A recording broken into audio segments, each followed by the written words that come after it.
Bonjour à tous. On va reprendre, si vous le voulez bien. Notre programme est chargé.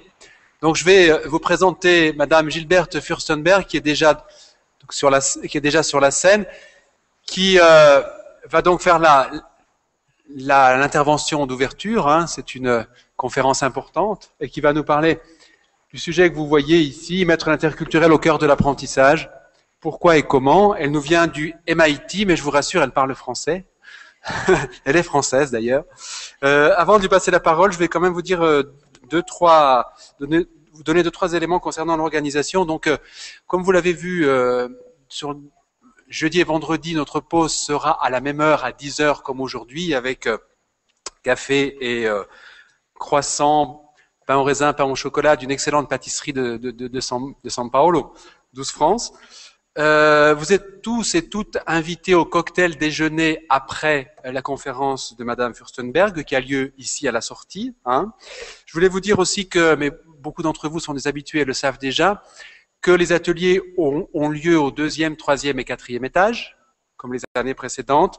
Il est important que vous respectiez à la fois l'atelier où vous êtes inscrits, parce que les ateliers sont souvent pleins, donc s'il vous plaît, allez aux ateliers où vous êtes inscrits et inscrites, et essayez d'être à l'heure à ces ateliers parce que notre programme est chargé. D'autre part, nous offrons à la médiathèque un Servez-vous cette année. C'est à partir de demain et vendredi également, de midi à 5 heures.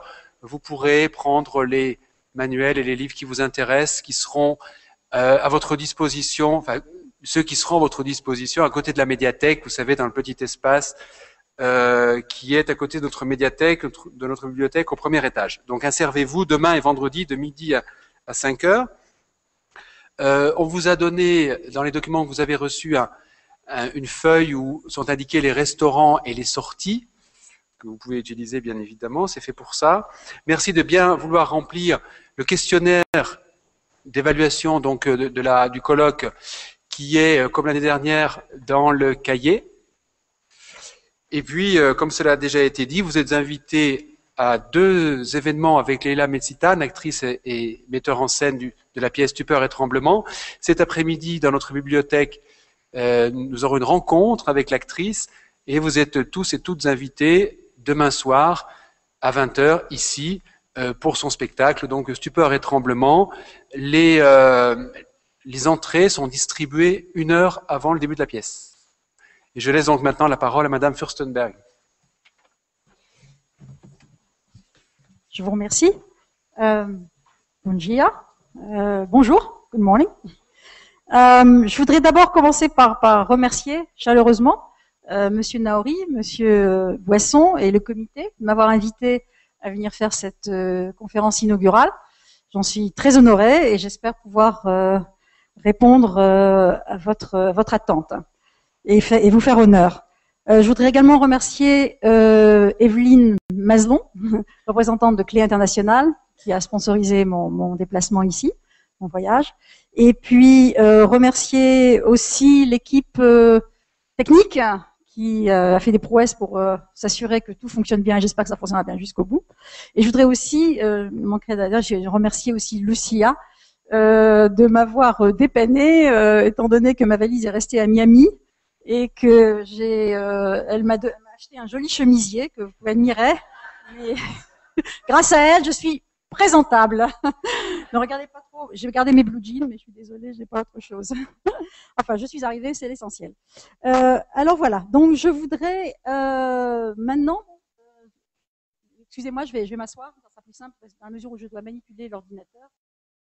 Présentation. Alors, le sujet, donc le thème. Mais nous sommes au cœur du sujet, effectivement, mettre l'interculturel au cœur de l'apprentissage. Voilà, merci. Pourquoi et comment? Alors, le schéma de présentation, une introduction, d'abord le pourquoi de l'interculturel, le contexte et les enjeux généraux, vous les connaissez certainement, mais bon, je brosserai un tableau général de ce qui se passe un petit peu en Europe, aux États-Unis, au Canada. Et la seconde partie, qui sera quand même la partie essentielle de ma présentation, c'est comment, le comment de l'affaire, c'est comment donc introduire l'interculturel dans un cours de langue. Et j'aime être concrète, je suis une praticienne et je vais vous donc faire une illustration concrète à travers un projet précis qui s'appelle le projet Cultura. Mais en même temps, je vais essayer d'extrapoler des principes généraux qui pourront vous servir à tous. Donc, je parlerai d'abord des objectifs, de l'approche utilisée et de la démarche pédagogique qui sous-tend un apprentissage interculturel et qui est absolument important. Et je terminerai justement sur ces nouvelles pratiques d'enseignement et d'apprentissage. Alors, le mot interculturel, bon, ben, tout simplement, bon, d'abord, c'est un adjectif. Hein, on parle de relations interculturelles, médiation interculturelle, le dialogue interculturel, etc. Et puis, c'est devenu petit à petit un substantif qui n'est pas anodin non plus dans la mesure où finalement l'interculturel fait que le mot a pris ses lettres de noblesse et donc devenu un champ à part entière. Alors, donc le domaine de l'interculturel est à l'intersection de plusieurs disciplines, anthropologie, sociologie, psychologie, ethnologie, etc., auxquelles évidemment sont venus s'ajouter le domaine de l'éducation et de l'entreprise.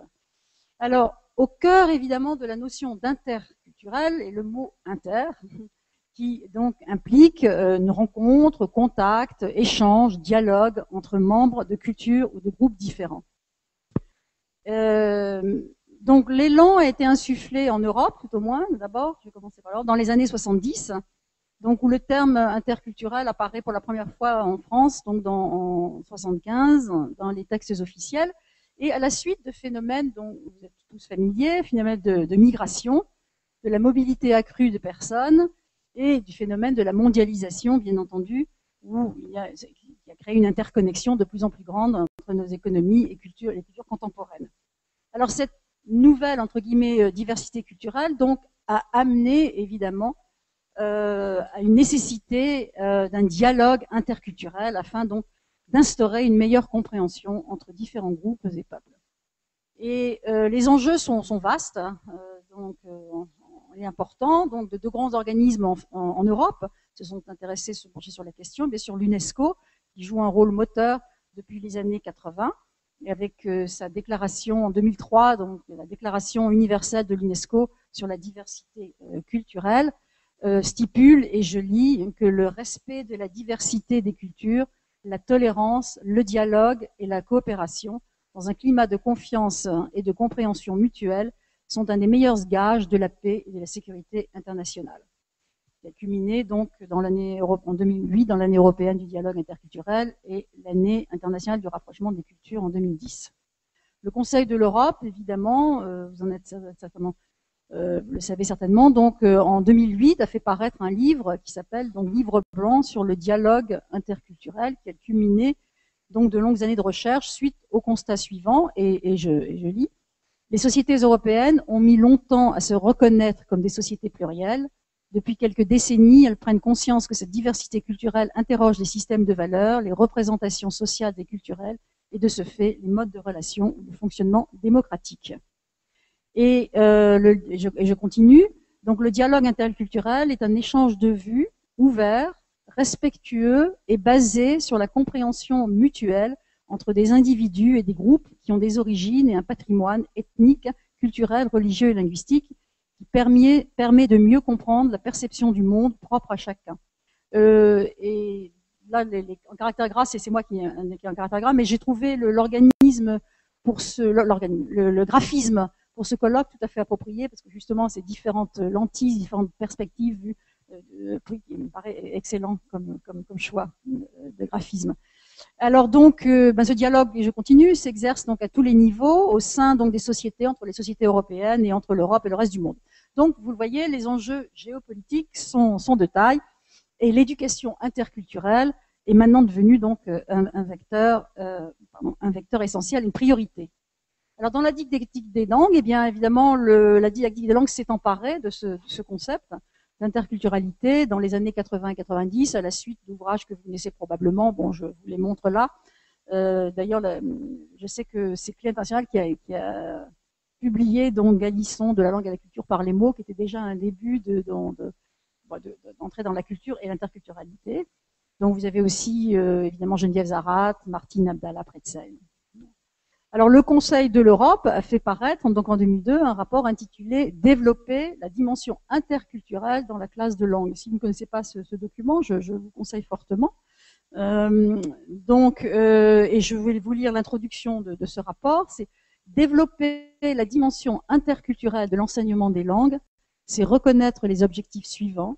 faire acquérir à l'apprenant une compétence aussi bien interculturelle que linguistique, le préparer,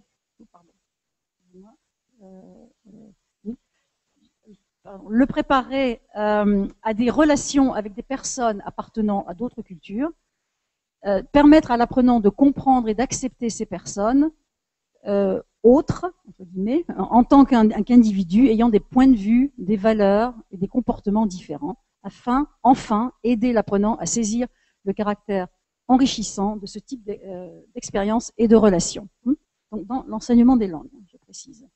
Alors, quelques mots sur le Canada, je serai assez mal placée pour en parler, mais évidemment, de ces cultures diverses rencontrées au quotidien, la nature bilingue du pays, comme l'a souligné ce matin, l'intérêt pour l'interculturel existe depuis très fort longtemps, et en 69 déjà a été créé donc ce qu'on appelle le centre d'apprentissage interculturel. Je ne vais pas vous le montrer pour essayer de créer une espèce qui appelle l'efficacité interculturelle à l'intention du gouvernement du Canada. Et on dit didactique des langues aussi, il y a beaucoup d'articles qui sont écrits, on parle d'approche donc inter, trans, multi ou pluriculturelle. Il y a un article intéressant, mais je vais particulièrement intéressant sur le sujet. Et puis aussi, alors ici même, et vous avez témoin donc de l'importance de la notion d'interculturel au Canada, puisque demain vous avez donc 2 présentations de personnes venues du Québec, et on comprend pourquoi. Alors aux États-Unis, le multiculturalisme de la société américaine est bien connu et qui a mené évidemment une internationalisation grandissante des cursus universitaires. Dans le domaine des langues en particulier, il y a un rapport qui est paru en 2007 du MLA, c'est Modern Language Association, qui a donné comme priorité, et je cite, et en caractère gras, c'est moi qui les ai mis, the development. Alors, j'espère que il y a quelques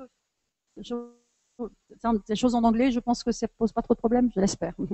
Donc, the development of students' translingual and transcultural competence est une priorité. It is one of 5 imperative needs to which higher education must respond in the next 10 years if it is to remain relevant. Et ça, c'est donc un rapport du Modern Language Association qui souligne donc l'importance du développement de la compréhension interculturelle. Au niveau du MIT, pourquoi pas, parce que j'y enseigne. Il y a eu un rapport qui est sorti en 2009. La devise du MIT est une devise en latin qui dit mens et manus, l'esprit et la main, et auquel ils ont ajouté et mundus, et le monde. Et donc un article intitulé New Directions for Global Education and Research. Et donc là, par exemple, je vais vous citer la présidente du MIT. C'est une femme, maintenant elle a quelqu'un d'autre. Alors, by preparing our students to work, lead and thrive in cultures around the globe, we equip them with crucial skills with tackling the world's great challenges. Donc là aussi, donc la part de la global education. Alors au Brésil, vous la connaissez la situation bien mieux que moi, une société diverse par excellence, donc je ne vais pas du tout en parler, sauf on va faire un petit détour, si vous le voulez bien, par un blog qui a paru dans le New York Times tout récemment, il y a 3 semaines, sous le titre of Cannibals, Kings and Culture, the problem of ethnocentricity. Et où il est question dans ce blog de Montaigne et du Brésil. Je n'ai pas pu résister. Alors voilà, de quoi s'agit-il? Eh bien, dans ses essais, donc des cannibales, qui a paru en 1595, Montaigne écrit, après s'être entretenu avec des Indiens du Brésil qui étaient venus en France à l'invitation du roi de l'époque et qui étaient connus pour être anthropophages, il a écrit, Montaigne, « Nous les pouvons donc bien appeler barbares, eu égard aux règles de la raison, mais non pas eu égard à nous qui les surpassons en toutes sortes de barbarie. » Référence évidemment aux guerres de religion de l'époque. Et il continue, « Il n'y a rien de barbare et de sauvage en cette nation, à ce qu'on m'en a rapporté, sinon que chacun appelle barbarie ce qui n'est pas de son usage. Comme de vrai, il semble que nous n'avons autre mire de la vérité et de la raison que l'exemple et idée des opinions et usages du pays où nous sommes. » Et donc déjà à son époque, donc Montaigne combattait l'ethnocentrisme et se plaçait déjà dans une démarche interculturelle. Bon, maintenant venons-en à nous. À nous, professeurs de langue, de français en particulier. Et nous sommes effectivement particulièrement bien placés pour jouer un rôle important dans le développement de la compétence interculturelle un cœur culturel, dans un cours de langue. Et donc, pour faire partie de cet enjeu, nous avons un grand rôle à jouer, à mon avis. Et nous occupons une place privilégiée, car nous enseignons donc la langue et la culture. Donc, quelquefois, le lien n'est pas toujours très clair entre les deux, mais bon. Alors, beaucoup de questions se posent à nous, donc initialement, si on parle de l'interculturel. Alors, la première chose, quel est le lien? Bon, on a toujours parlé de culture, dans l'enseignement de la culture, le lien entre culture et interculturel. Sommes-nous préparés? Avons-nous les capacités nécessaires? S'agit-il d'une compétence supplémentaire à développer chez les apprenants, en plus de toutes les autres compétences? Et comment introduire l'interculturel dans nos cours de langue et même en faire le centre de l'apprentissage? Par quel biais l'aborder? Alors, je vais répondre très, très brièvement à ces questions et ensuite essayer d'apporter des réponses par des exemples très précis. Alors, quelques réponses préliminaires. Donc, le lien entre culture et interculturel, bon, tout simplement, c'est une autre façon d'appréhender la culture. C'est un biais par lequel appréhender la culture, donc en se centrant sur la compréhension de l'autre, de la culture, de l'individu et de sa diversité dans ses attitudes, ses comportements et ses codes. Donc c'est une façon d'appréhender, une autre façon d'appréhender la culture de l'autre. Sommes-nous préparés? Avons-nous les capacités nécessaires? Oui, sans aucun doute. Enfin, je veux dire, ce qu'il faudra trouver, c'est effectivement une adéquation entre ces objectifs, ce nouvel objectif, si on va parler de nouveau, et nos pratiques pédagogiques. Parce qu'il faudra comprendre la pédagogie sous-jacente, que j'espère pouvoir illustrer pour vous. Donc il faut que, pour moi, la notion d'adéquation est toujours essentielle, adéquation entre objectifs et moyens qu'on utilise. Ensuite, la compétence interculturelle laisse une autre dimension. Alors, en plus des autres, oui, mais je dirais, et j'espère vous le démontrer aussi, qu'elle englobe toutes les autres compétences. Compétences linguistiques, interactionnelles, communicatives. Donc, ce n'est pas une autre mais c'est une espèce de parachute, je cherche le mot, qui va englober toutes ces autres capacités. Et ensuite, alors comment introduire l'interculturel dans nos cours de langue? Par quel biais l'aborder? Eh bien, c'est le biais, je vais proposer un des biais, il y en a plusieurs certainement, bien entendu. Et ici, c'est le biais de la juxtaposition de documents semblables tirés des cultures françaises et américaines dans mon cas, bien entendu, qui constitue une forme de rencontre. Et puis, évidemment, par l'échange, le dialogue entre apprenants, facilité par l'existence de forums de discussion en ligne par l'Internet. Alors, donc, mon but principal, aujourd'hui, c'est de partager donc mon expérience pour vous donner certaines pistes, certaines idées et certaines clés. Alors, peut-être une petite référence personnelle. Alors, comment j'en suis venue à m'intéresser à l'interculturel? Bon, je suis professeur de langue comme vous, de langue française, langue étrangère. Mon intérêt à l'interculturel était assez progressif, étonnamment peut-être par le biais de la technologie, mais je suis une littéraire. Je ne suis pas du tout taquée à la base, je ne serai jamais taquée d'ailleurs. Mais j'ai réalisé donc MIT oblige d'une certaine façon. On est obligé de s'intéresser à la technologie. On n'est pas obligé, mais on se sent. Je veux dire, il y a une expertise technologique extraordinaire et pourquoi ne pas y participer. Alors donc j'ai réalisé un documentaire interactif qui s'appelle Dans un quartier de Paris il y a quelques années, où l'apprenant donc peut rencontrer donc des habitants du quartier, explorer des lieux, découvrir l'évolution du quartier, etc. Et j'étais frappée par la diversité donc des points de vue des gens qui travaillent, qui y vivent, et le fait qu'ils pouvaient avoir des visions aussi opposées sur une même réalité, les divergences du point de vue étant rendues visibles par le simple fait de pouvoir juxtaposer des segments par l'interactivité du médium. Et par exemple, une femme qui disait à propos d'une rue, la rue du Pont Louis-Philippe, oh, c'est une rue morte, c'est terrible. Et l'autre disait la rue Louis-Philippe, oh, elle est vivante, elle est là, etc. Il part de la même réalité, mais avec des points de vue, des perspectives différentes. Et donc, on est déjà un peu dans l'interculturel à l'intérieur d'un même monde, si vous voulez. Alors, la genèse de Cultura, eh bien, du projet que je vais vous présenter, vous voyez, vous arrivez à lire? Donc, c'est conçu tout simplement à la suite d'un cours que j'avais donné, un cours qui était basé sur la comparaison d'un film français, 3 hommes et un couffin, et de son remake américain, Three Men and a Baby. On a de la chance, c'est vrai que beaucoup de films français sont devenus des remakes américains, ce qui nous donne quand même des sources de matériaux intéressantes. Et alors l'analyse donc comparative de ces deux films sur les interactions entre les personnages, la forme du récit, le dénouement de l'histoire, la façon dont le langage est utilisé, etc., permettait donc de mettre à jour de grandes différences culturelles et de voir émerger différentes notions culturelles sous-jacentes, comme l'explicite par rapport à l'implicite, l'ambiguïté par rapport à la clarté, les jeux d'humour et d'ironie, etc. Et donc on en discutait avec nos étudiants, etc. Mais de là, après, est venue l'idée de créer une télécollaboration qui a ajouté encore une autre dimension, c'est-à-dire pourquoi ne pas travailler avec des étudiants français en France qui suivent un cours d'anglais et qui regarderaient les mêmes matériaux et donc qui ajouterait une autre dimension qui permettrait donc à nos étudiants de partager, d'échanger leur point de vue sur les mêmes choses et voir si leur vision diffère, pourquoi, etc. Donc, d'où l'idée d'un projet télécollaboratif. Est-ce qu'il y en a parmi vous qui sont impliqués dans des projets télécollaboratifs ou pas du tout? Personne. Ok, bon, mais c'est pas nécessaire, mais ça me paraît être donc le point suivant, si vous voulez. Alors, l'apport de évidemment, excusez-moi. Oui. Alors évidemment, Cultura n'est pas le seul projet télécollaboratif. Vous avez eTwinning qui est très connu en Europe. Et le tout récent site, je ne vais pas vous le montrer, qui s'appelle Unique Collaboration. Si ça vous intéresse, vous pourrez aller voir. Je vais jeter un petit coup d'œil. Et qui... on va voir si notre premier lien fonctionne, que j'espère. Voilà, Unique Collaboration. Et c'est un site qui s'est ouvert il y a 15 jours à peine. Et qui est donc supporting online intercultural exchange between university classrooms and around the globe. Donc européen à la base, mais il y a toutes sortes de projets très intéressants et sur l'interculturel et je vous conseille si vous avez envie. Et alors l'apport de la technologie évidemment est évident. Il y a une synergie naturelle entre le domaine de la communication interculturelle qui implique une rencontre avec l'autre évidemment et l'internet et ses outils de communication, en particulier le Web2, qui facilite donc une telle rencontre.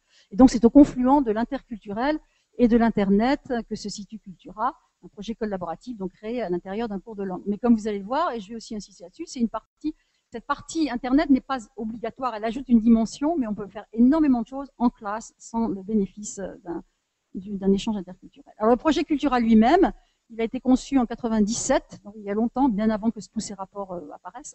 C'est peut-être par au MIT, nous étions 3 profs de français. Peut-être que c'est l'esprit pionnier américain qui nous a incité à prendre les devants. En tous les cas, c'est un projet c'est une réalisation, qui se situe dans un cours de langue, c'est un environnement hybride avec une partie classe et une composante en ligne. C'est la matière première d'un cours de français langue étrangère, niveau intermédiaire, niveau en gros B1, avec inversion du linguistique et du culturel, c'est-à-dire où on met le culturel et en partie l'interculturel au devant de la scène et le linguistique à travers. On va travailler sur le linguistique à travers ça. Et le but principal, donc, c'est de développer la compréhension interculturelle entre étudiants américains et français. Et ça a été adapté à beaucoup de langues, d'autres langues et d'autres cultures. Alors, les exemples que je vais vous montrer sont des exemples tirés des cultures françaises et américaines. Je vous demanderai d'extrapoler et de penser un petit peu à ce que ça pourrait donner au Brésil. Alors, les objectifs spécifiques dans le Cultura, c'est développer la compréhension en profondeur d'une culture étrangère. Et c'est l'objectif de l'interculturel, c'est-à-dire les attitudes, concepts, valeurs, croyances et représentations qui la sous-tendent. C'est la dimension donc invisible mais de la culture. Et là, c'est un vrai défi. Alors, il fallait évidemment une approche adaptée. Alors, c'est l'approche, tout simplement, l'approche comparative, mais je voudrais faire une petite démonstration d'abord. Voilà, en vous montrant, voilà, qu'est-ce que vous voyez? Des tasses de café. Qu'est-ce que vous pouvez dire? Pas grand-chose. On voit 4 tasses de café. Je suis d'accord, il n'y a pas grand-chose à dire. Maintenant, si vous juxtaposez les tasses de café à gauche, en France, et les tasses de café aux États-Unis, que peut-on dire? Qu'est-ce qu'il n'y a pas, pardon? J'entends pas. Enfin bon, j'ai malheureusement pas le temps, mais j'aimerais bien. Mais il est évident que déjà on voit apparaître, on parle donc de la taille, on voit le récipient, on voit la sous-coupe et non sous-coupe. Qu'est-ce que ça veut dire? Quelque chose qu'on peut transporter à droite, qu'on ne transporte pas à gauche, enfin, etc. Et la même chose d'autres images. Vous voyez à gauche des images tirées donc de la France, où on voit donc là, en gros, 2 tasses de café, là 2. Un moyen surtout de socialiser. Ici, c'est beaucoup U1, un café au coin d'une table, enfin, etc.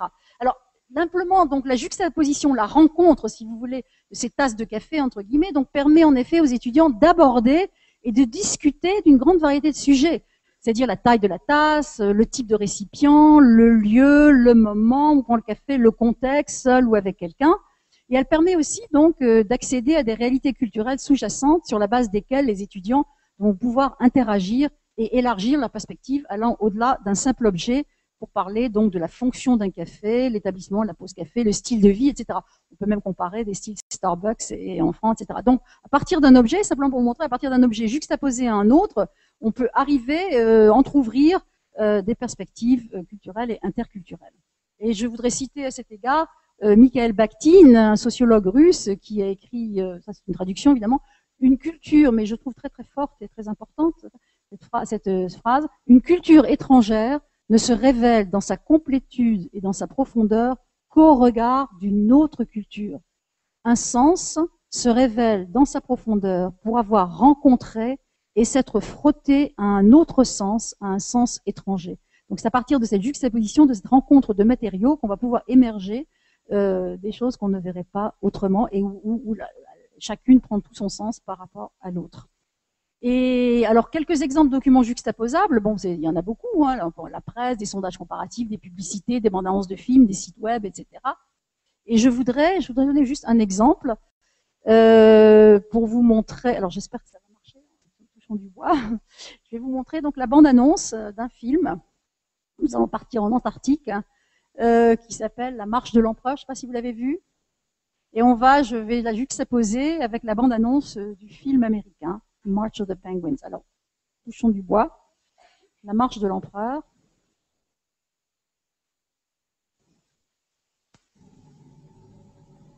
Alors, le son, vous voyez.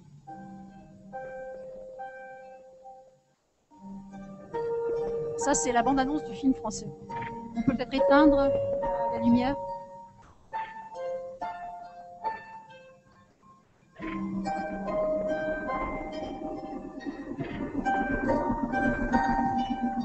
Éteindre.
Voilà, alors ça c'est la bande-annonce du film français.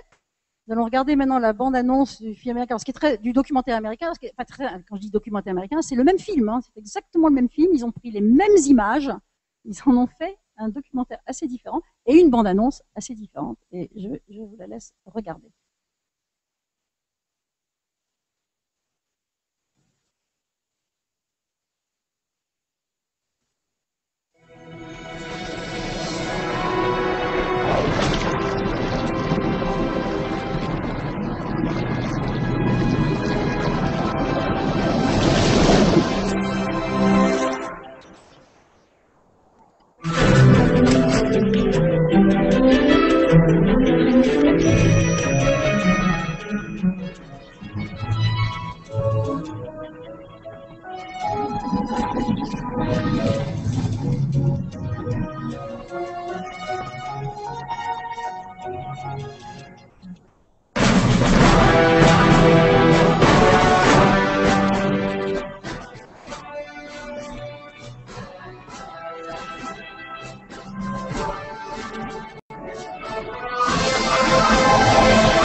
Ah, mais il y a un problème, c'est intéressant, parce que normalement, on entend une voix. Oh oh. Ah ben, ça c'est très dommage. Ouais. Bon, bah écoutez,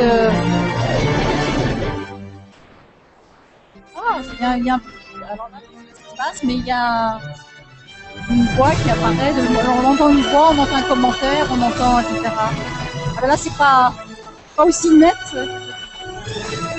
Je suis désolée, je sais pas ce qui s'est passé. Bon, bah, c'est dommage parce qu'il y a eu un commentaire, tout un commentaire, une voix très profonde, une musique très différente. Je sais pas ce qui s'est passé, je suis désolée, un peu, mais c'est extrêmement différent. Bon, je suis désolée, je sais pas ce qui a pu se passer. Il y a ce commentaire, on entend, il y a une redondance entre le texte, l'image, une poursuite de ça. Enfin bon, je suis désolée. Bon, il y a un petit problème, mais je voudrais, donc c'est beaucoup plus évident. Je voudrais vous montrer, j'espère que ça va marcher. Alors attention, un petit avertissement, les films sont faits pour être vus. Alors j'espère que ça va fonctionner. Et je sais pas comment j'espère que.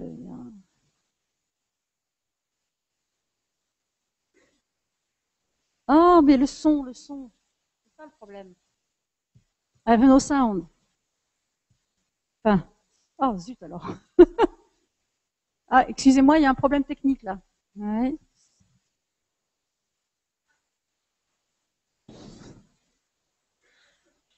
Ah, désolé. Alors là, c'est très amusant, mais bon, là, je sais pas pourquoi. Oui, très amusant. Mais c'est alors les films sont faits pour être vus. Et puis, oh, ça me fait penser, j'ai un autre problème. Alors, elle dit, oh voilà, regarde, j'ai vu un film formidable. Il s'appelle La Marche de l'Empereur. Désolée, on l'a vu tout à l'heure. Hein. La Marche de l'Empereur. Alors elle dit, La Marche de l'Empereur. Et voilà ce qu'elle voit dans son esprit.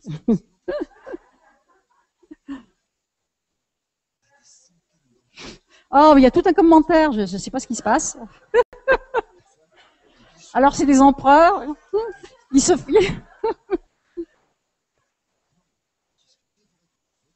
alors il y a un gros qui dévore les ah il se passe des œufs.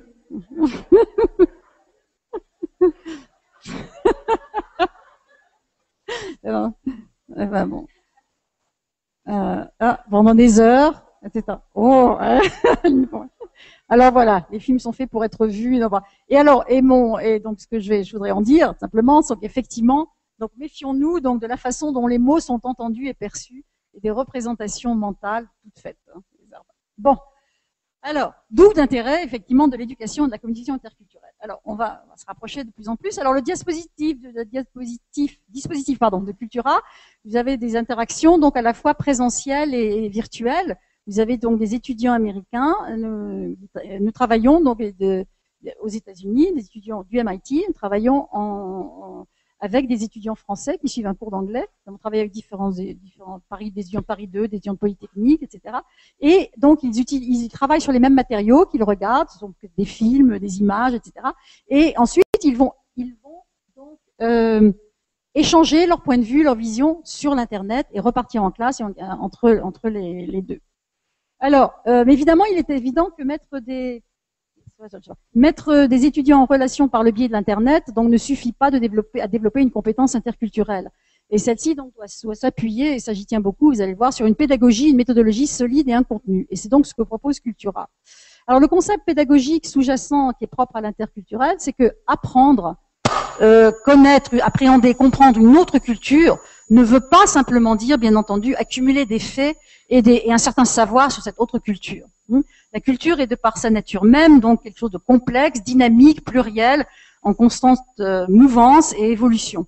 Et il en est de même donc pour Cultura, ce projet qui engage les apprenants dans un processus dynamique d'exploration, de découverte, d'interrogation, qui favorise une approche interactionnelle et constructiviste de l'apprentissage. C'est ce que je voudrais vous démontrer maintenant.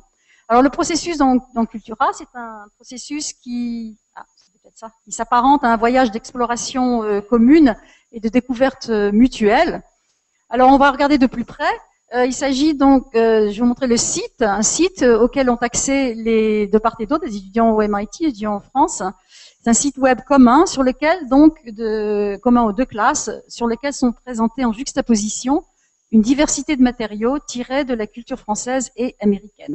Des questionnaires remplis par les étudiants, des sondages nationaux, des films, des médias, des textes historiques et littéraires.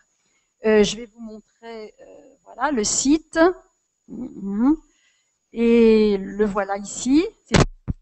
Donc, et ce site, je vais vous citer parce que j'aime bien, elle illustre tout à fait bien notre objectif, cette phrase de Marcel Proust tirée de La prisonnière qui dit « La seule véritable exploration, la seule vraie fontaine de jouvence ne serait pas de visiter des terres étrangères, mais de posséder d'autres yeux, de regarder l'univers à travers les yeux des autres. » Et c'est comme je parlais d'un voyage, un chemin sur lequel il y a des étapes, si vous voulez. Ok, merci. Des étapes. Et donc, la première étape que je vais vous montrer dans un instant, ce sont des questionnaires qu'on fait remplir à nos étudiants. Je vais vous montrer ça dans un instant. Ensuite, leur domaine d'investigation va s'élargir, où donc on leur donne accès à des sites comparatifs, de chiffres et de sondages américains, français. Oh oui, excusez-moi, j'ai un autre problème. Excusez-moi, il faut que je mette ma... Pardon, j'ai plus que 19... il faut que je mette... on n'y a pas pensé. Parce que bientôt, je n'ai plus de jus. Mais j'ai la... Excusez-moi, on n'a pas pensé à ça. Il a fallu que je mette... Bon, je voudrais le faire avant que... Ok, excusez-moi. Mais ça fait partie du journal. Attendez. C'est dans mon... Oui, c'est dans mon... Excusez-moi, hein, je suis obligée de faire ce petit détour.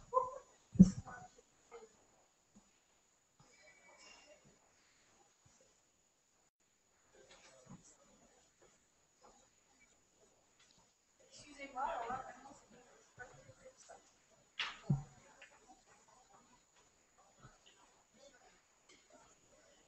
Excusez-moi, excusez-vous. C'est nécessaire, sinon ça s'arrête. Voilà. Ok. Désolée. Ça, c'est la technologie.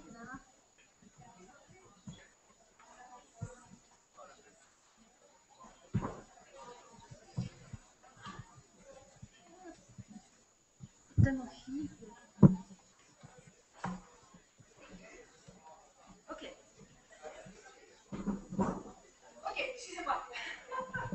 Voilà. Alors voilà, donc on regarde aussi des films, des images. Je vous montrerai ça tout à l'heure. On donne accès aussi aux étudiants donc à des journaux en ligne, etc., où ils peuvent comparer la une d'un journal français, d'un journal américain. On leur donne accès aussi à des textes d'histoire, par exemple, The Bill of Rights, Déclaration des droits de l'homme, des textes donc de croisés d'historiens américains sur la France et vice versa. Donc c'est tout un voyage. Et alors donc je vais commencer. Quand on parle de voyage, il faut commencer quelque part. Alors nous commençons donc, comme vous avez dit, par des questionnaires. Un questionnaire d'association de mots. Là, on retourne aux mots parce qu'effectivement, les mots souvent cachent des réalités différentes. Alors là, par exemple, vous avez donc MIT. Là, c'était les étudiants d'Evry. Alors vous avez les étudiants au MIT. Le questionnaire est en anglais. Ça, c'est très important. On ne peut pas faire d'association de mots dans une langue qui n'est pas la vôtre, hein, sinon on est limité par son bagage linguistique. Alors on demande aux étudiants donc quelles associations pouvez-vous faire avec des mots comme school, police, money, United States, family, freedom, community, success. Et les Français ont donc accès au même questionnaire, mais en français, bien entendu. École, police, États-Unis, famille, France, élite, etc. Le deuxième questionnaire est un questionnaire de phrases à compléter. Alors là, je le montre en anglais, mais bon, on a le même en français. Un bon voisin, un bon parent, un bon étudiant, etc., un enfant bien élevé, une personne impolie, etc. Et le troisième est donc situation demande à l'étudiant de réagir à des situations hypothétiques. Par exemple, vous voyez une mère dans un supermarché qui donne une gifle à un enfant, vous voyez un étudiant à côté de vous qui triche à un examen, etc. Alors, donc les étudiants répondent de part et d'autre, et ensuite ils vont analyser leurs réponses. Alors, par exemple, première étape du processus, donc processus intellectuel, c'est d'abord observer, regarder et comparer. Hein, observer, d'abord l'observation.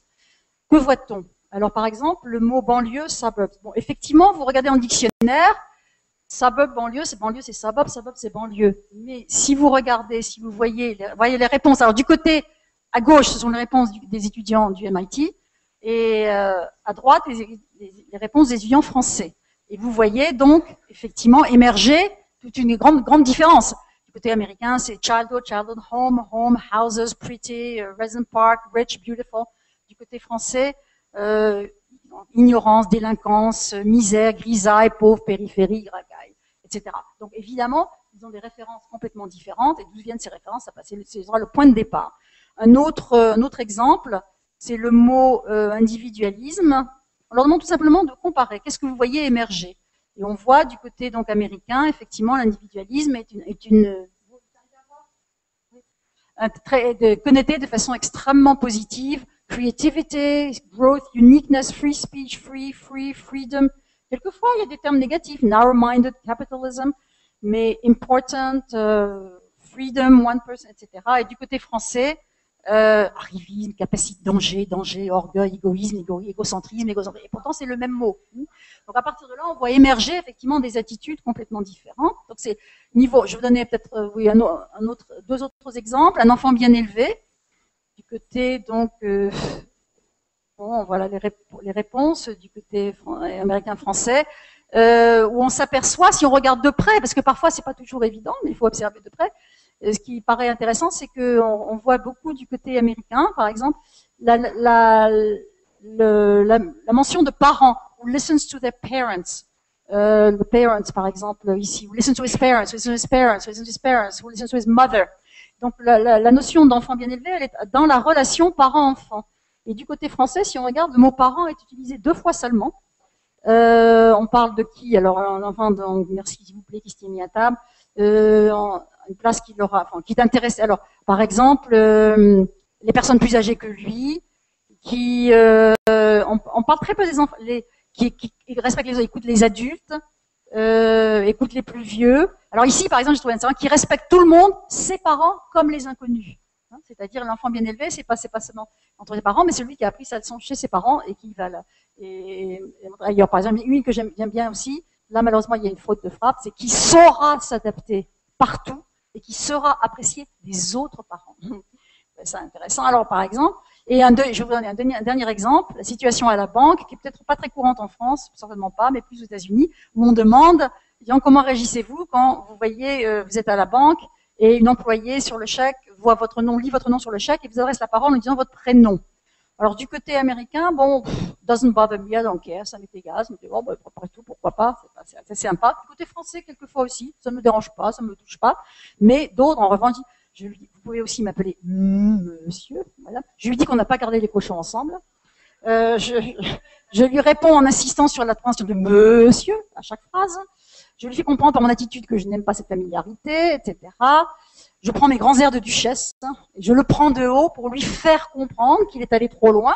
Alors, ce qu'on voit émerger, c'est la tendance des Français à donner des leçons aux autres, des leçons de bonne conduite, c'est pas comme ça qu'on fait, etc. Enfin, bon, donc tout ça, ce sont des exemples, mais à partir de, c'est le point déclencheur. Je crois que c'est très important d'avoir des contenus, des documents qui vont déclencher. Alors, ça, on passe, c'est la phase de l'observation. Qu'est-ce que vous voyez et qu'est-ce que vous voyez apparaître à travers la comparaison. Ensuite, alors place à l'échange et l'interaction, bien sûr. Et cette interaction, elle se situe donc à plusieurs niveaux. Les étudiants donc vont alors pensez à votre propre contexte à vous. Et tout ça, c'est tout à fait faisable avec d'autres matériaux. Donc les étudiants vont comparer des documents tirés de leur culture respective, donc chez eux individuellement, et puis en classe. Et ça, c'est très important. Et en classe, en classe. Et après, ils vont échanger. Et ça, c'est l'autre dimension qui est absolument pas absolument nécessaire, mais intéressante évidemment. Ils vont échanger leur ligne de perspective sur ces matériaux avec leurs partenaires dans le but de donner ou de recevoir un insider's view, comme on dit, de leur culture. Alors, je vais vous montrer comment ça se passe en classe. Donc comment les étudiants, donc par le biais de l'interaction, vont découvrir et vont élargir leur champ d'investigation. Alors c'est des interactions, donc co-construction en classe. Voilà le contexte, c'est quand les étudiants donc arrivent en classe après avoir examiné les réponses au deuxième questionnaire, qui sont un bon prof, un bon étudiant, un bon médecin, un bon voisin, etc., etc. Et voilà comment ça se passe dans la salle de classe. Alors les étudiants, donc en groupe de 2 ou 3, qui ont analysé les mêmes situations, on ne demande pas de regarder tous les mêmes mots, les mêmes phrases, pardon. Donc partagent des observations sur les réponses au questionnaire qu'ils ont choisi d'analyser et les mettent en commun. Qu'est-ce qu'ils ont vu? Qu'est-ce qu'ils ont vu les mêmes choses, ont vu autre chose, enfin, etc. Et ensuite, donc chaque groupe allait au tableau et résumer ses observations et ensuite, ils vont passer de tableau en tableau, essayant de voir s'ils se dégagent, s'ils voient se dégager des liens entre différentes réponses, et s'ils peuvent donc voir se dégager des schémas culturels. Alors, je vais vous donner donc simplement ce sont des images, il n'y a pas de son. Voilà. Alors voilà mes étudiants. Donc là, vous voyez par exemple en groupe, voilà un petit groupe qui a travaillé sur une personne impolie, et on leur demande, je demande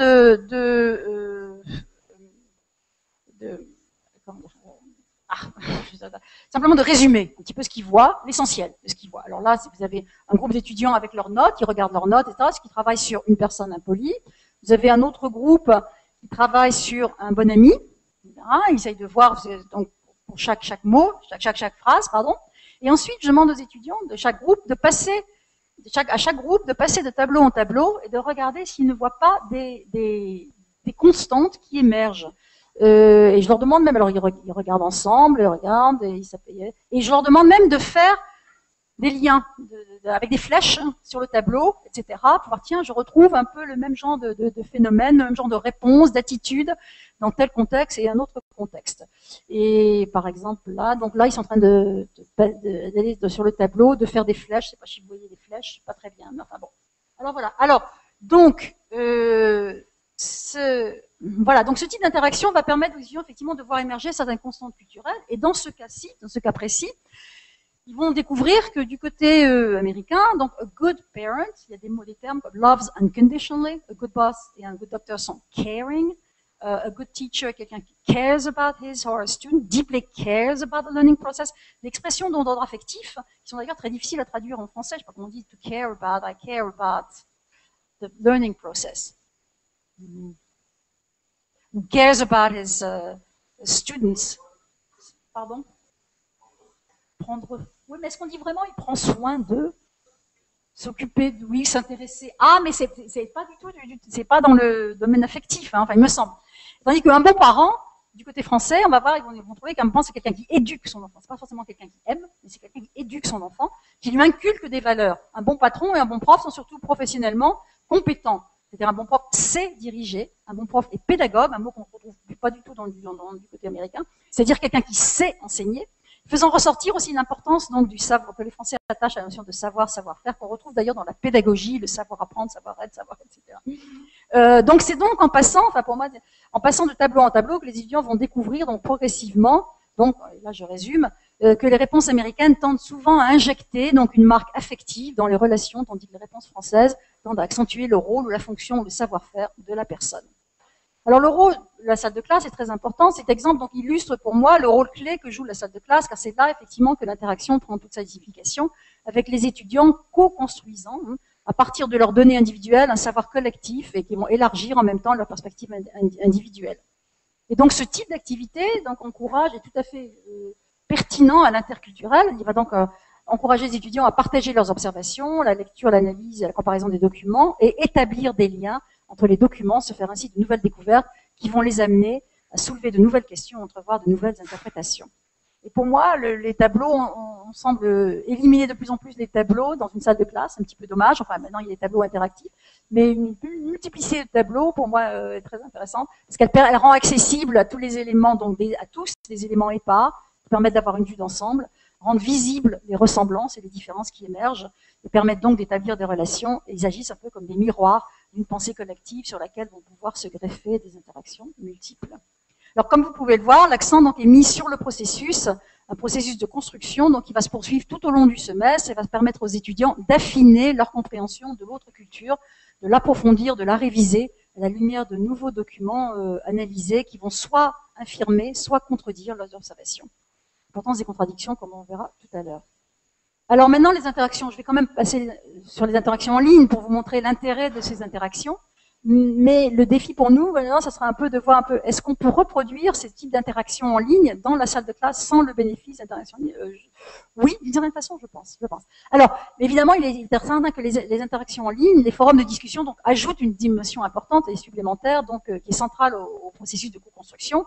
Et avec Cultura, les étudiants ne discutent pas seulement entre eux en vase clos, hein, mais avec des étudiants qui vivent dans l'autre culture, qui vont leur apporter à travers ces discussions, donc comme je disais tout à l'heure, un insider's view de leur culture.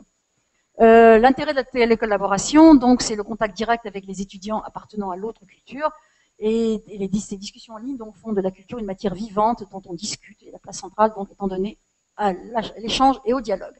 Alors les forums de discussion en ligne, leur rôle et leur interaction, oui, ce que j'ai oublié de négliger de vous montrer dans ce site, c'est que voilà, les forums prennent une place centrale, c'est-à-dire que les étudiants vont interagir sur tous ces, par exemple, vous voyez les forums, si je clique dessus, vous avez un forum d'association de mots, chaque mot a son forum, etc., etc.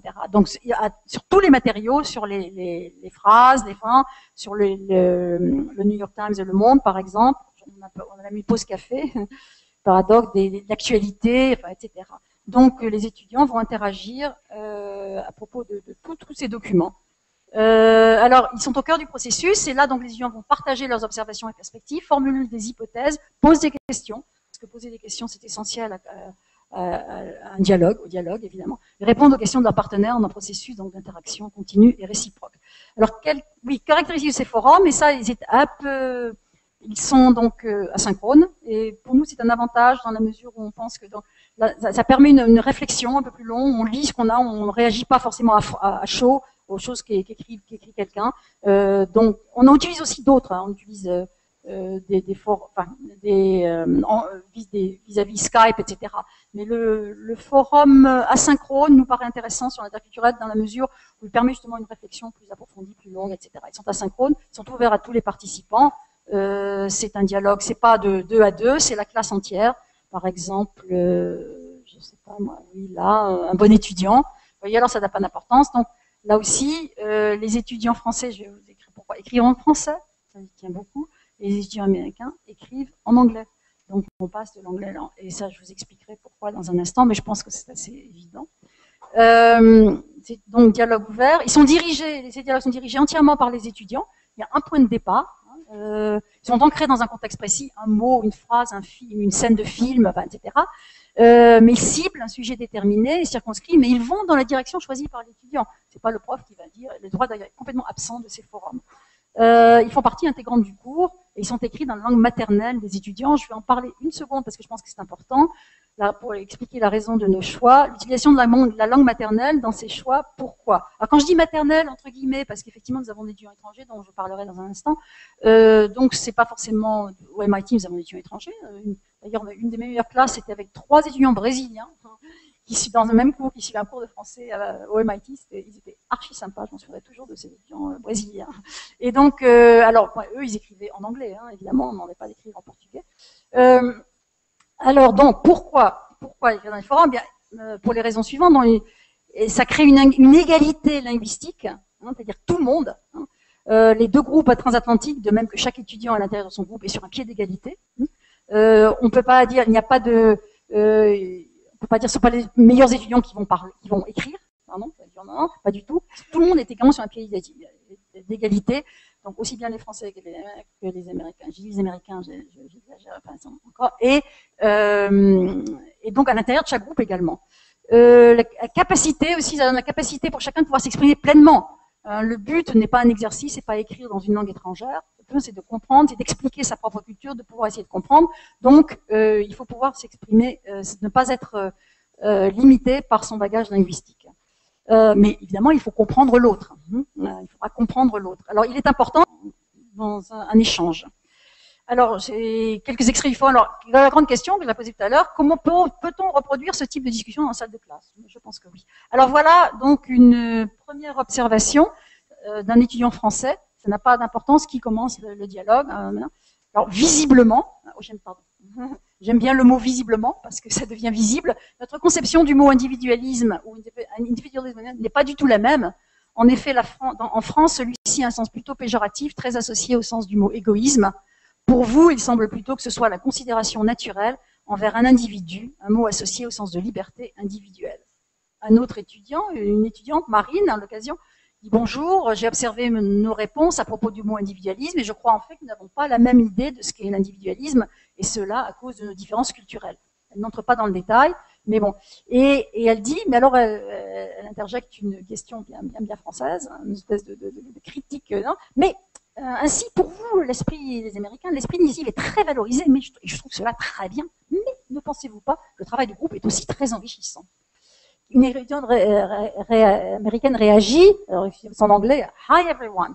When I first read the words all of you use associated to individualism, I felt completely shocked. The ideal that Americans hold so closely to themselves is scorned by another country. It is so fascinating that we have such different interpretation of the same word. I think, puis alors I think that the main difference between our usage of the two words, fait des hypothèses, involves the context in which we derive it from. Elle a tout à fait raison, on n'entre pas là. Et puis elle reprend un peu ce qu'elle disait, elle dit an egotist, parce que du côté français égoïsme, mais an egotist is also looked badly upon here. And elle donne sa définition de l'individualisme. Individualism for us, in our terms, means independence. Everyone should think for himself or herself. It is important for us not to have to depend on others for everything. C'est sa définition de l'individualisme. Un étudiant américain, donc en chéri, Matthews, I agree with Catherine that how the country is developed has a lot to do with the connotations and some to do with the denotations of individualism. Et en caractère gras, c'est moi qui ai souligné. As she mentioned, the United States grew out of a desire to be independent. J'espère que vous comprenez. Ça va? Independent from Britain, whereas France grew out of a desire for equality for all. The French Revolution resulted in the removal of nobles with an unequal share of rights and privilege. Et puis là, il donne sa définition à lui de la vie. Americans view individualism as growing above your own environment and be the most you can be. Et là, je voudrais faire deux remarques. Donc, à propos de Matthew, il donne sa vision de ce que l'individualisme veut dire pour les Américains. Americans view individualism as growing above your environment. C'est ça ce que ça veut dire pour un Américain. Et sans savoir, et je trouve ça très intéressant, quand il écrit The United States grew out of a desire to be independent from Britain, il fait écho à Tocqueville, qui écrit, et on l'a dans notre texte, mais je ne vais pas vous montrer parce que ça me prendra trop de temps, il dit, qui écrit le grand avantage des Américains est d'être arrivés à la démocratie sans avoir à souffrir des révolutions démocratiques et d'être nés égaux au lieu de le devenir, qui explique effectivement l'égalité, l'importance de l'égalité pour les Français par rapport aux Américains.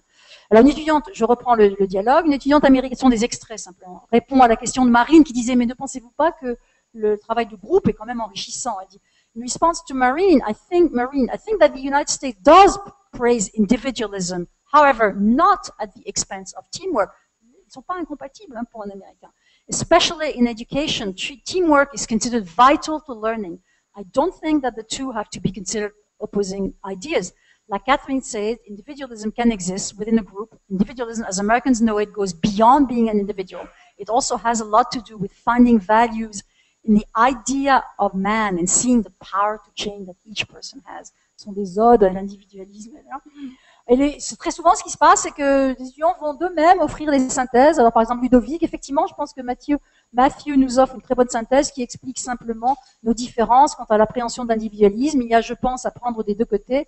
Nous aurions à gagner en France à laisser développer l'imagination, la créativité des individus, mais il y a aux US, et il insiste, un revers de médaillon, à trop vouloir pousser l'individualisme. Il me semble qu'on s'isole toujours un peu plus, et même si l'on peut au début affirmer la force de son entité, l'on arrive à mal vivre son unicité. Yana, une étudiante du MIT, qui a introduit un avertissement qui dit as has been said, we obviously have very different meanings, ideas of what the word means. I think that among some other groups in America, faites attention, some in America, individual is not seen so positively. C'est pas vu positif par tout le monde, pas partagé par tout le monde aux États-Unis. There are many stories of people who have different opinions, different fashions, being considered wrong or dangerous by their communities. schools, towns, and so on. So I don't think that every American would agree that individualism is a good characteristic, even though it is very important to me. Alors, les éléments clés donc d'un dialogue interculturel, les étudiants partagent leurs observations, leurs perspectives, réagissent aux observations de l'autre, formulent des hypothèses, posent des questions, répondent aux questions des autres et confondent des clichés et mettent en garde contre les généralités. Alors, est-ce qu'on peut recréer dans ce type d'interaction en salle de classe? Oui, moi j'y crois beaucoup. Dans l'atelier, on va travailler là-dessus, cet après-midi. Alors, le reste, il faut que j'accélère. Les mots donc sont le point de départ. Il y a, comme je vous ai montré tout à l'heure, donc il y a d'autres matériaux dans Cultura, des sondages, des statistiques, des films, des textes, des images. Je vais peut-être, peut-être faire un tout petit détour par les images. Alors l'image, le module image est un module différent des autres dans la mesure où il est créé d'une certaine façon par les étudiants eux-mêmes. C'est eux qui vont y mettre du contenu. Et c'est bon, par exemple, le concept derrière image, c'est de permettre aux étudiants d'illustrer leurs différentes réalités culturelles et aussi d'échanger leur vue à travers des images. Et ce sont les étudiants qui donc créent des équipes transatlantiques et décident d'un thème, etc. Alors là, celui-là, bon, par exemple, un exemple de printemps 2002 où ils avaient décidé de travailler sur la publicité. Et alors donc voilà, j'ai pris quelques images publicité en disant que par exemple dans la publicité pour la glace aux États-Unis en général c'est très relié à la famille. Alors on voit un enfant, etc. dans les restaurants très familiaux, etc. Elle explique pourquoi. Et là on voit ils ont la possibilité aussi de juxtaposer des images. Et là du côté français ça fait un peu cliché malheureusement, mais enfin voilà. Alors les exemples de France, alors voilà les images. Ils sont pas du tout les mêmes. Et alors, ce qui est intéressant, c'est qu'il y a la possibilité alors on peut donc effectivement contraster, juxtaposer. Et alors, ce qui est intéressant, c'est aussi de voir ce que les étudiants peuvent faire. Il y a des commentaires sur les images, etc. Et alors, il dit une étudiante, alors elle explique, une étudiante française qui explique que les publicités sont bien faites, elle explique pourquoi elle est intéressante, etc. Une étudiante américaine qui dit, I wonder if something like this would be accepted by the American public. It seems to me that ice cream advertising in the US is much more family-oriented. I guess in the US, ice cream is not considered such a luxury, and cheap sweets are mostly advertised as just that, cheap and colorful. It is unusual for sweets to be advertised as sensual and almost sophisticated. I also see some dark humor in this. Very interesting. Et une autre étudiante américaine dit, you could never do this in the US. I could imagine this sort of advertising making soccer moms fly from the seats. Et j'aurais bien, est-ce que j'ai le temps? Allez, je vais quand même, il faut que je vais vous montrer, par exemple, un petit exemple. Bon, est-ce que j'ai le temps? Oui, allez, je vais prendre le temps.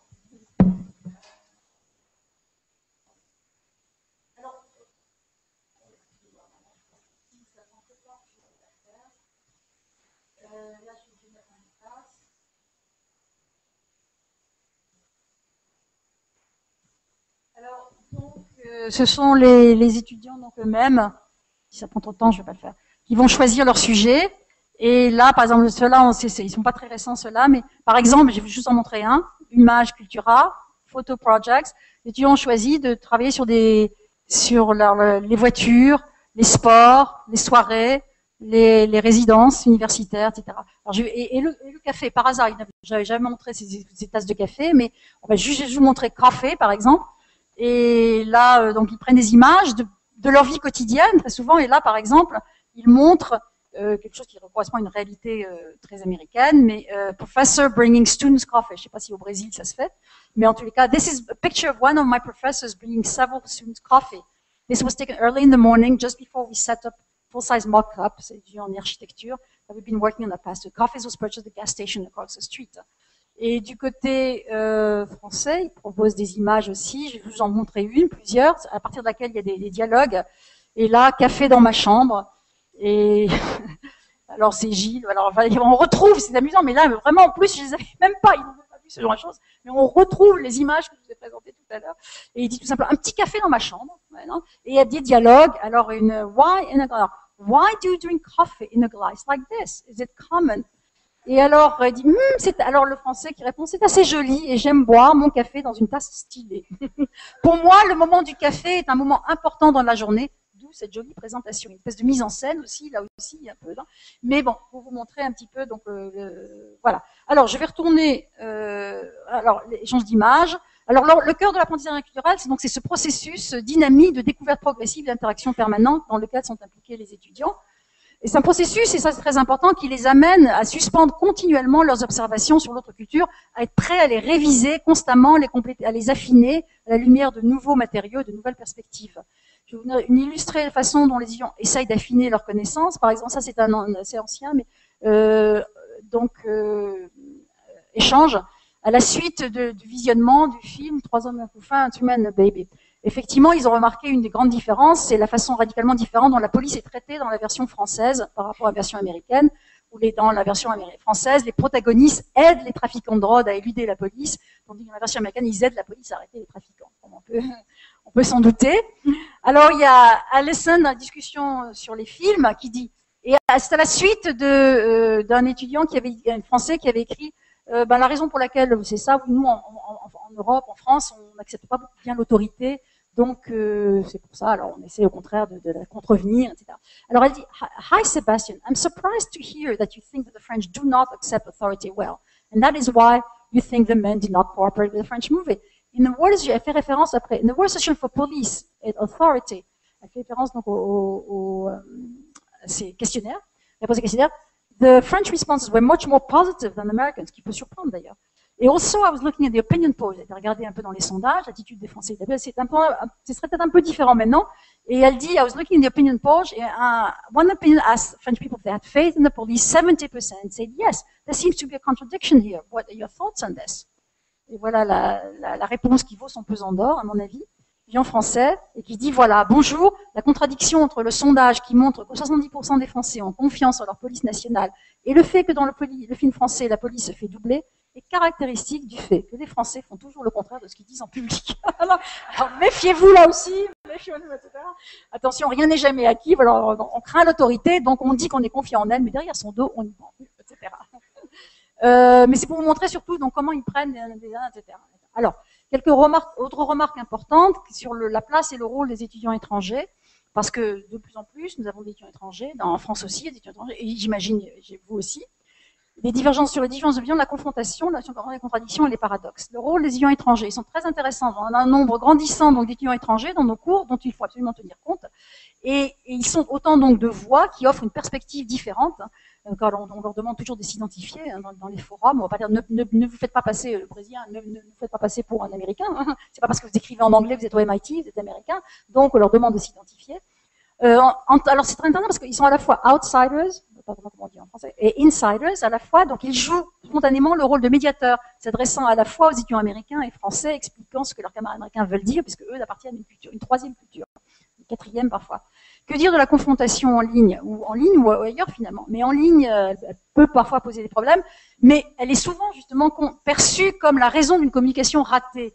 Elle est évitée d'ailleurs dans beaucoup de cultures, et entre autres dans la culture américaine, mais nous encourageons, nos étudiants, à soulever les contradictions qu'ils peuvent déceler. Nous avons même, à cet heure, tout d'un coup, il m'est venu à l'idée que il fallait en fait rendre la chose plus évidente, et donc nous avons même on apparaissait donc créer un forum dédié aux paradoxes et contradictions nous paraissait important. La seule façon d'encourager les étudiants à toujours aller plus loin dans leur compréhension de l'autre, de l'aborder de façon critique. Alors donc nous avons créé un forum lui-même qui s'appelle Forum, donc vous voyez ici, Forum Paradoxes et Interprétations.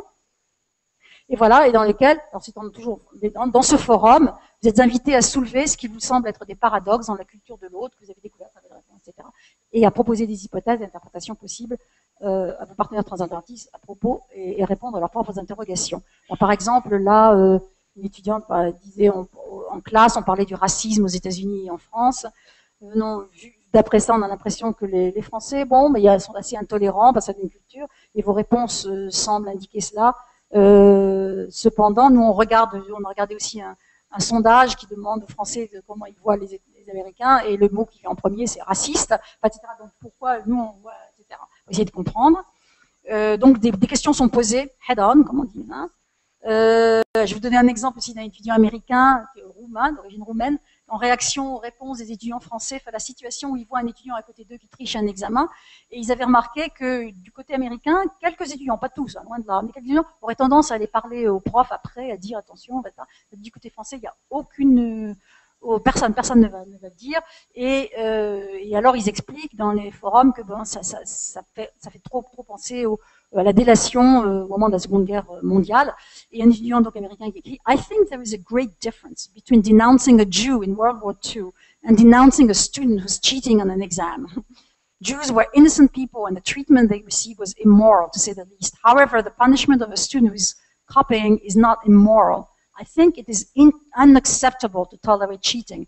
If an exam is important, then people should take action when they see somebody attempting to cheat. In most discussions in the forum so far, you, the French students, have advocated for social justice, yet you inexplicably tolerate being cheated. Donc, ne pas oser, un autre exemple, to add, à propos de la politesse, to add to Irene's comments on number 7, I am surprised politeness is claimed to be the most important word in French language. Is it really important to the French to be polite to strangers? The commonest complaint I've heard about French people is that they are sarcastic and rude. I've witnessed a lot of the sarcasm in the course of this forum, and a little bit of the rudeness. I'm having a little trouble relating French politeness and then sharp sarcasm. Mais extrêmement, c'est une question tout à fait pertinente. Alors, perspective d'un étudiant, on n'a pas toujours de réponse malheureusement. Bon, paradoxes are hard to come up with, but once you stumble upon, they are pretty easy to write about. These discussions are among the more interesting because in this topic, the students are synthesizing more new ideas. Alors, je vais résumer le processus. Pour 10 minutes, enfin oui, ça va. Alors, processus interaction, donc étape numéro 1, donc les étudiants de part et d'autre vont choisir des mots, des phrases, des documents, n'importe lequel, ils vont analyser suivant les consignes de l'enseignant, je vais parler de l'enseignant dans un moment. Étape 2, comme vous l'avez vu, ils partagent leurs observations avec 2 ou 3 camarades de classe, additionnant ainsi leurs trouvailles. Ensuite, ils vont de tableau en tableau pour essayer d'établir des liens, comme je les montrais. Ensuite, ils vont échanger leurs trouvailles, ce qu'ils ont trouvé avec leurs partenaires étrangers sur les forums de discussion. Et ils peuvent, sans les forums en ligne, ils vont faire des recherches sur Internet pour trouver d'autres types de documents, des sondages, par exemple, qui vont soit valider ou invalider leurs observations. Et ensuite, ils vont échanger leurs nouvelles découvertes, celles qu'ils ont trouvées eux-mêmes ou communiquées par leurs partenaires étrangers. Et la discussion continue. Donc, il y a un va-et-vient permanent entre la classe et le forum. Voilà, l'interaction en classe et l'interaction qui s'enrichissent les unes les autres. Alors, où c'est là, c'est vrai, j'ai oublié cette partie-là, où se situe, je vais être rapide, l'apprentissage de la langue dans la perspective d'un cours français langue étrangère. Bien, Cultura, en fait, devient un peu notre livre. C'est un livre vivant qui s'écrit au fur et à mesure et qui recèle non seulement des richesses culturelles, mais aussi linguistiques. Tout document est source de langage authentique, et de réponses aux questionnaires, etc. Alors, par exemple, le vocabulaire, les étudiants de part et d'autre utilisent des mots que ne connaissent pas forcément leurs homologues. Par exemple, les mots popo, donut, les Américains se demandent flic, qu'est-ce que c'est, etc. Vocabulaire, différentes façons d'exprimer quelque chose. Par exemple, une remontrance, les Français, les différentes façons. Je lui fais savoir, je lui fais comprendre, je lui fais remarquer. L'indifférence, ça m'est égal, ça me dérange pas, ça me concerne pas, ça ne me regarde pas. Il y a tout un vocabulaire. Les réseaux sémantiques également. Par la notion de bonheur, on la retrouve dans quel mot, par exemple, les mots plaisir, s'épanouir, intéressant, rendre heureux, que j'aime faire, sur le salaire, etc. Donc, il y a une richesse de vocabulaire absolument énorme. La grammaire, bien sûr, on travaille aussi beaucoup sur la grammaire, sur les comparatifs, bien entendu, automatiquement, mais en comptant les mots, en utilisant des statistiques, etc. Les pronoms relatifs, par exemple, un bon emploi, c'est dans lequel on s'épanouit, où l'on peut s'épanouir, pour lequel je me lève chaque matin, etc. Les différents objets pronoms, je lui dis, je leur signale, je le fusille du regard, etc. Les actes dans les forums, évidemment, les actes de parole, la façon d'exprimer un accord, une opinion, un accord, un désaccord, l'utilisation de l'objectif, du subjonctif par rapport à l'indicatif, l'hypothèse. Les registres aussi, c'est intéressant. La question des registres, elle émerge souvent spontanément comme sujet de discussion dans les forums. Par exemple, je vais vous donner un petit exemple. En ce qui concerne la situation au cinéma, où dans beaucoup de... On demande, vous êtes au cinéma, et quelqu'un devant vous fait des commentaires à haute voix. Comment réagissez-vous? Beaucoup d'étudiants ont écrit, je leur demande de se taire.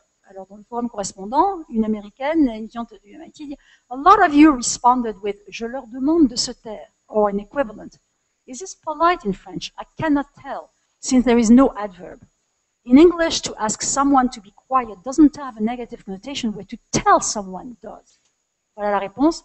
Le fait de dire « je lui demande de se taire » ne donne pas de précision sur la manière dont on demanderait à cette personne de se taire. Ça pourrait être « tais-toi » ou « taisez-vous » ou « taisez-vous s'il vous plaît » ou « est-ce que vous pouvez vous taire s'il vous plaît ?» Et en dernier recours, la ferme ou ta gueule, dans le cas où on est carrément excédé. Donc la langue aussi devient un nouvel objet d'analyse culturelle. Je vais passer très rapidement. La façon dont les étudiants, c'est très intéressant, expriment leur point de vue en français et en anglais. À propos de la notion d'individualisme, d'ailleurs, voilà un exemple. Par exemple, nos étudiants ont remarqué que les étudiants américains eux-mêmes, donc si on compare le discours français, le discours américain, ont tendance à se placer au milieu. Voilà, par exemple, well, as an American, I feel, I don't view, it helps me, being different doesn't matter, make me, I'm happy with who I am, my self-esteem. Ils se mettent au plan, ils se prennent comme exemple, etc. Voilà un autre exemple français, l'individualisme pour les Français, il se fait le porte-parole de tous les Français. En France, l'individu est perçu, la forme passive, d'autre part, d'une part, d'autre part, etc. Puis il va même dans le dictionnaire, et il refait, ah oui, je me suis demandé si le sens que les Français donne au mot individualisme est bien la définition exacte du mot. Il se trouve que oui, il va dans le dictionnaire, etc., etc. Donc l'objectif, la subjectivité du discours américain par l'objectivité du discours français, on la voit là émerger. Une comparaison. Bon, alors, les différences de discours sont importantes à reconnaître parce qu'elles peuvent être une grande source de malentendus culturels. Effectivement, il serait facile de conclure donc sur la base du discours seulement que les Américains donc, sont très centrés sur eux-mêmes. Ils parlent de « this is how I see it, this is what it does to me », et les Français très distants alors que c'est une différence de style, de discours. Alors, j'en viens maintenant ça sera ma conclusion, un peu longue, mais sur les nouveaux rôles de l'apprenant et de l'enseignant. Alors, les apprenants, comme vous pouvez le voir, sont sur le devant de la scène. C'est eux, ils jouent un rôle, vous arrivez à lire un rôle actif, ils deviennent auteurs, donc créent du sens, et non seulement spectateurs ou régurgitateurs de poncifs ou de clichés. Ils se transforment un peu en archéologues culturels qui essayent de rassembler donc, les différents morceaux du puzzle culturel à l'aide de leurs camarades de classe et celle des étudiants français. Alors, la perspective des étudiants, bon, bien sûr, est très, très, très positive. I enjoyed it, it was fun. Bon, ils soulignent souvent l'aspect fun, mais c'était très bien. It was fun. The French is very interactive. That's easier, fun to learn. Alors, le rôle de l'enseignant, ça, il est très important, et puis, il concerne tout autant. Alors, évidemment, le processus de co-construction n'est pas automatique. Hein. C'est là que l'enseignant donc entre en jeu. Alors, son rôle, évidemment, comme vous avez pu le voir, enfin, c'est un rôle de coordinateur, de facilitateur, de médiateur, de créer des tâches qui vont encourager les étudiants à explorer, à aller plus loin, à pousser plus loin leur analyse, collaborer, créer des liens entre différents types de documents, relancer la discussion, faire émerger des contradictions, etc.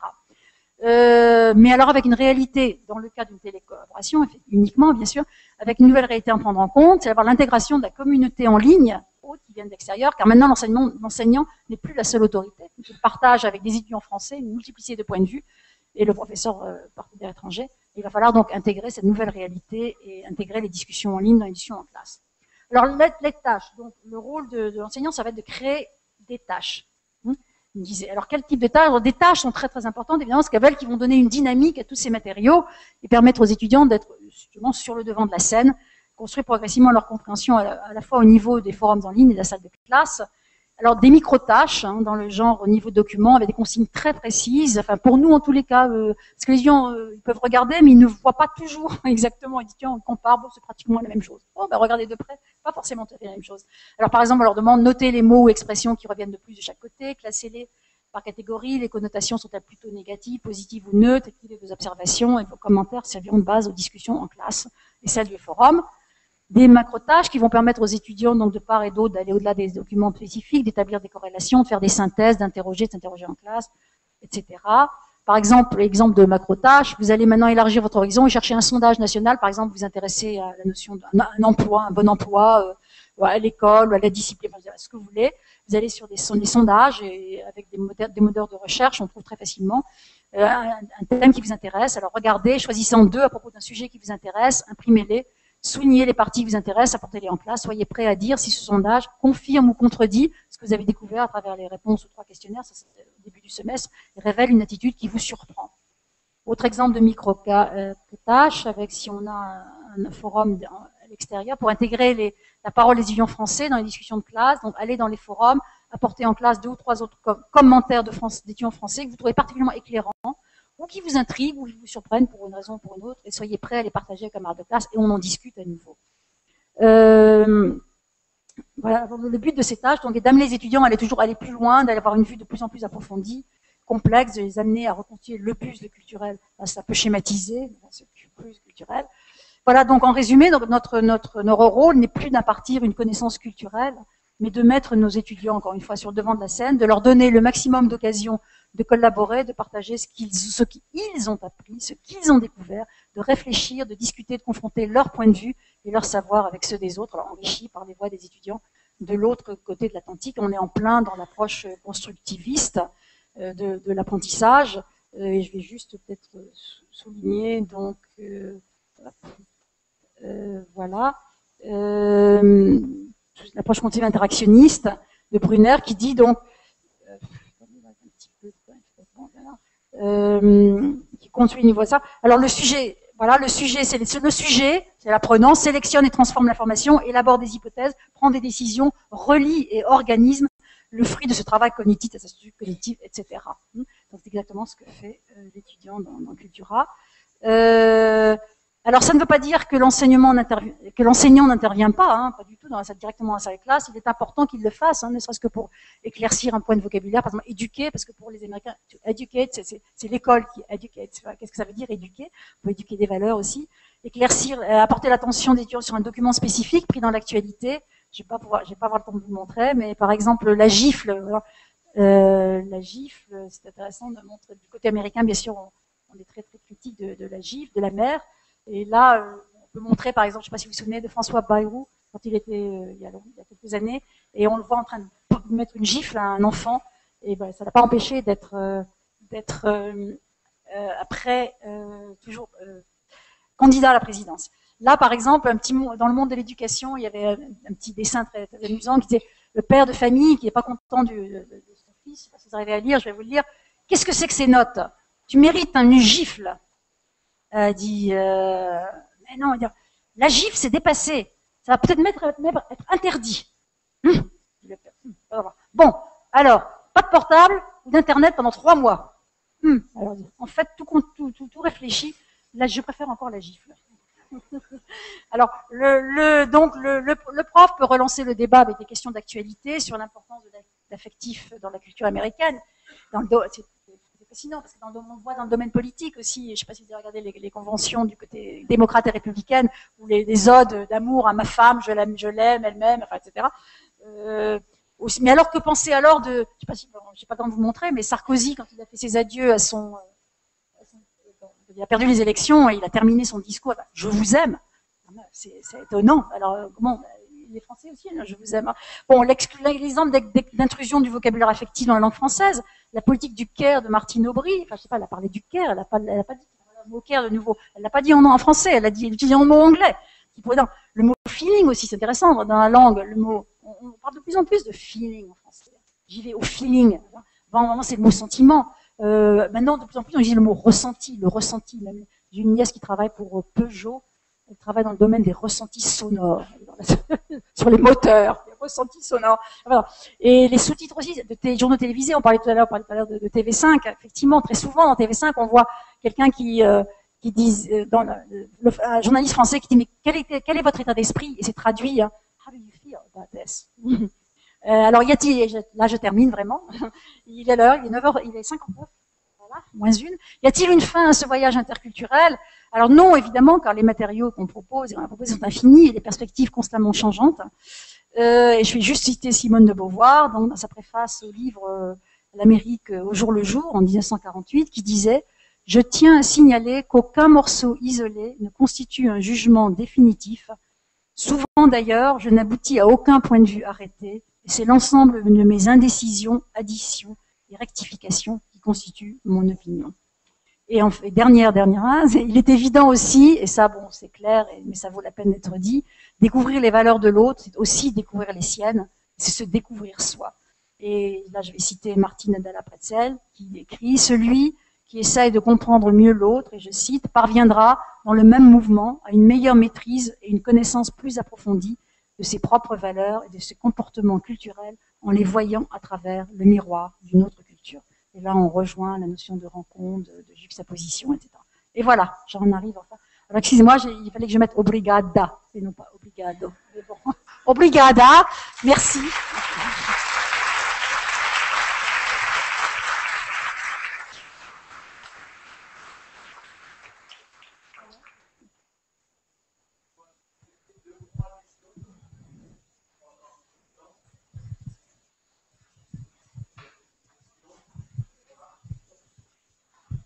Oui, bonjour. Ce sont des exemples.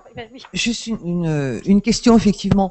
Autant je comprends que la notion de différence fonde l'interculturel, la notion n'existerait pas sans ça, mais je suis un peu étonnée que depuis le temps que l'interculturel nous préoccupe en didactique, on n'ait pas encore intégré la notion de similitude et qu'on en soit toujours à la notion seulement de différence. C'est essentiel, certes, mais... Vous avez tout à fait raison. Et d'ailleurs, et je regrette d'ailleurs de ne pas l'avoir mentionné, parce que je le mentionne toujours, hein, que effectivement, nous n'occultons pas les différences. Effectivement, je me suis centrée dans ma présentation, mais vous avez tout à fait raison.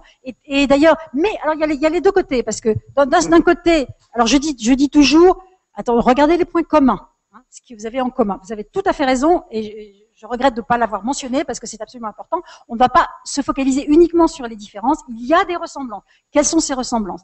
Ressemblances, bon, ça c'est, vous avez très important. Mais alors l'autre aspect qui est inverse, c'est que on est tous pareils.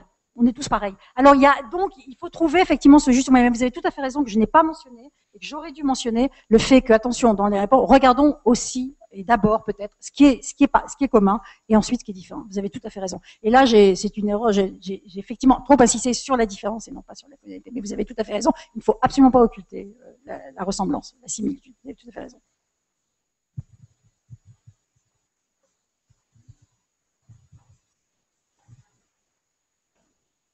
Bon, si vous avez des questions, je suis là toute la durée du colloque. Hein, donc, si vous avez des questions, n'hésitez pas à venir me voir.